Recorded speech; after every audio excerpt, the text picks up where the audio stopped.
La première transplantation d'un cœur humain a été réalisée il y a un peu plus de 50 ans par le professeur sud-africain Christian Barnard.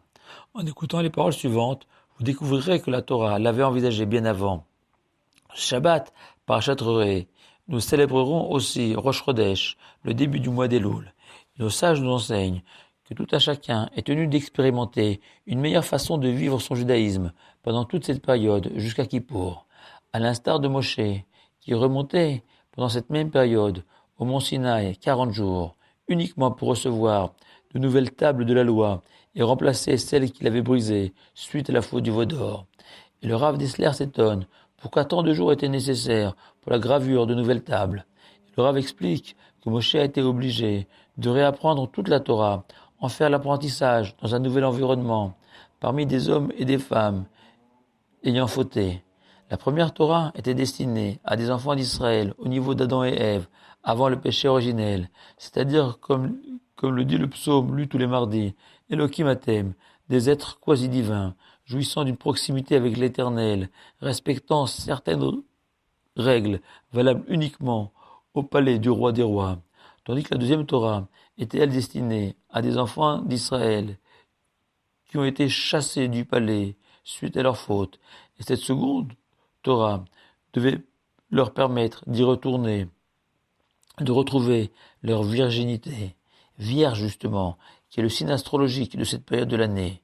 Le Radvaz va plus loin et explique que les pierres des tables de la loi représentent le cœur humain, ce qui justifie leur forme arrondie, et les lettres gravées sont l'expression de la volonté divine.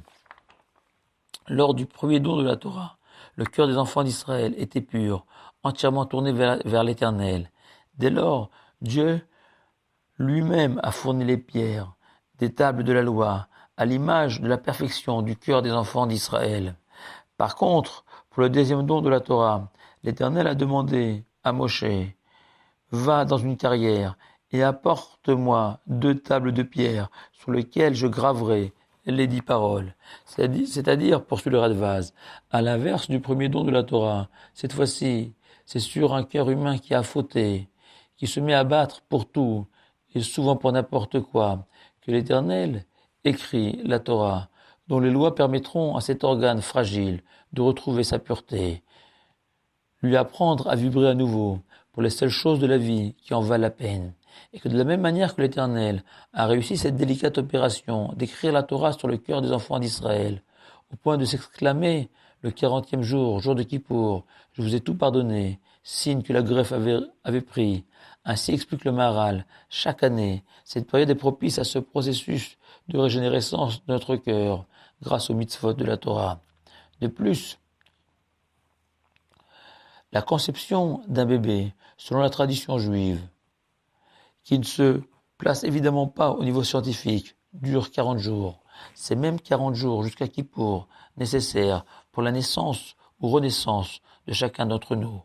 Malheureusement, contrairement aux générations passées, où la simple évocation du mois de Elul et le son du chauffard qui résonne tous les matins d'Elul suffisaient à réveiller les consciences et les cœurs, aujourd'hui, la force de l'habitude et le poids de nos fautes nous empêchent de ressentir ces sensations du passé. Mais heureusement pour nous, Rabbeinu Yonah écrit en introduction à son ouvrage Les portes du repentir. L'Éternel aide les personnes aspirant à se repentir, à faire teshuva, de manière surnaturelle. Comme Moshe le promet dans les derniers instants de sa vie, et l'Éternel circoncira ton cœur afin que tu vives. Et le prophète Ézéchiel garantit au nom de Dieu à tous les Juifs d'Elul, je vous donnerai un cœur nouveau, un cœur de chair. Même si le premier patient transplanté par le professeur Barnard n'a survécu que 18 jours à son opération, de nos jours, l'expérience de vie a considérablement augmenté grâce au progrès de la chirurgie cardiaque. Le mois d'Elul nous propose de réussir une greffe spirituelle, offrant à son bénéficiaire la longévité dans ce monde-ci et dans le monde futur, à condition de s'y prendre à temps et surtout de le vouloir. Shabbat Shalom et Chodesh Tov à vous tous.